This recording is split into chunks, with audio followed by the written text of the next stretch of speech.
Mga ka-clover, ito ang mga halamang gustong magdala ng good vibes at swerte sa iyong tahanan. Subukan ang mga sumusunod na halaman na kilala sa kanilang mga positibong enerhiya. Mainam itong ilagay sa tapat at harap ng inyong bahay para umakit ng positibong enerhiya at swerte. Number 1, Lucky Bamboo. Bakit maswerte?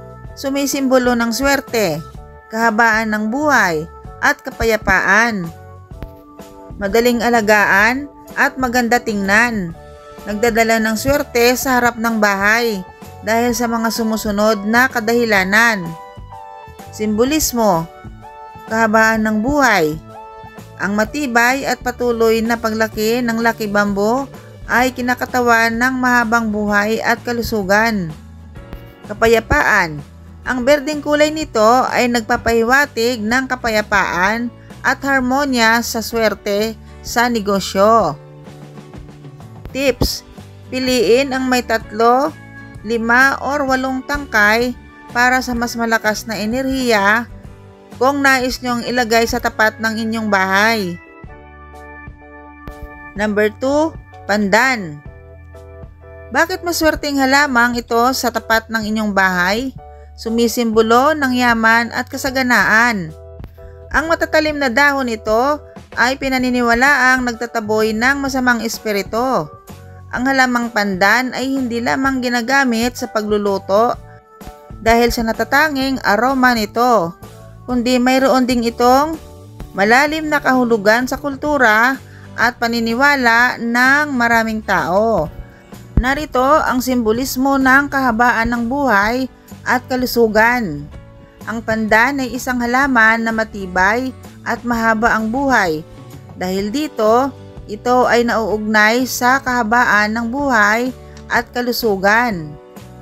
Ang mahahaba at matatalas nitong dahon ay sumisimbolo rin ng proteksyon laban sa masamang enerhiya. Ang mabango nitong aroma ay sinasabing nag-aakit ng positibong enerhiya at swerte. Dahil sa matatalas na dahon nito, naniniwala ang marami na ang pandan ay maaaring magtaboy ng masamang espiritu. Madalas itong inilalagay sa harap at sa tapat ng pintuan at bintana bilang isang uri ng anting-anting. Number 3, Snake Plant. Bakit maswerte ang snake plant?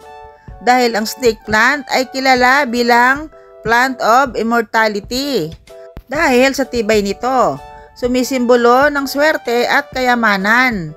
Sa kultura ng Feng Shui, ang snake plant ay itinuturing na swerte dahil sa mga sumusunod na paniniwala.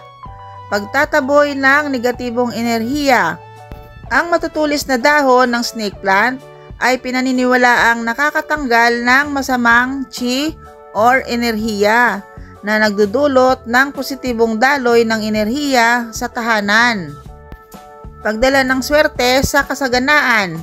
Sa ilang kultura, ang snake plant ay sumisimbolo ng kayamanan at swerte.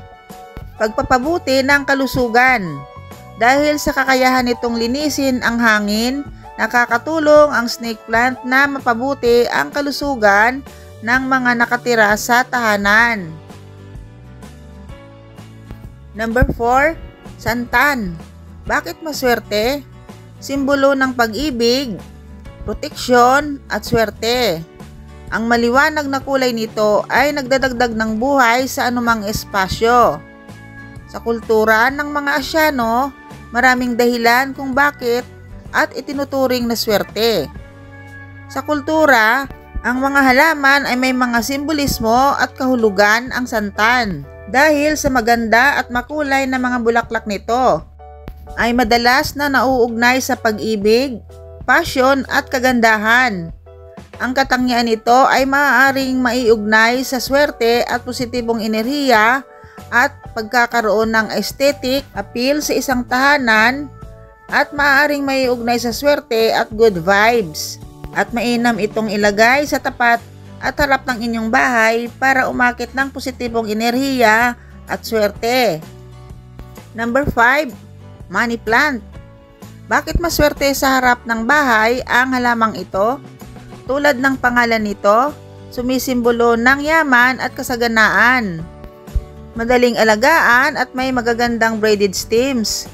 Sa kultura at paniniwala ng Feng Shui, ang money plant ay pinaniniwalaang nagdadala ng swerte, partikular na ang swerteng pinansyal. Narito ang mga dahilan. Pag-akit ng kayamanan. Sa Feng Shui, pinaniniwalaang umaakit ang money plant ng positibong chi o enerhiya na nauugnay sa kayamanan at kasaganaan.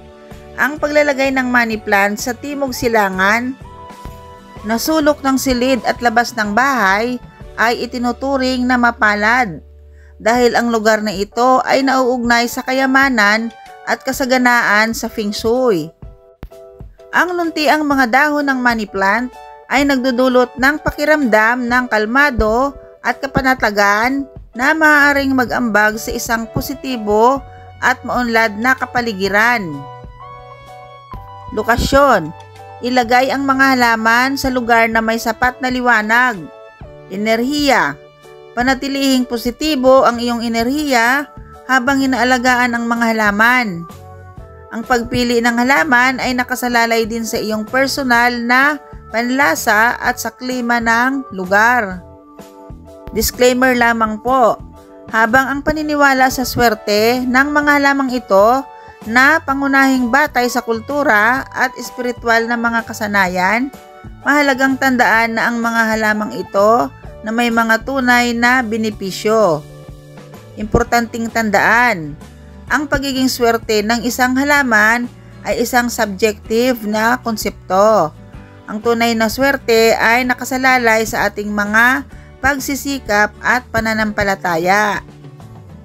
Para sa kasaganaan ng ating buhay at positibong pananaw, pagkatapos panoorin ang videong ito, ipikit ang mga mata at mataimtim na sabihin ang katagang ito na I claim it.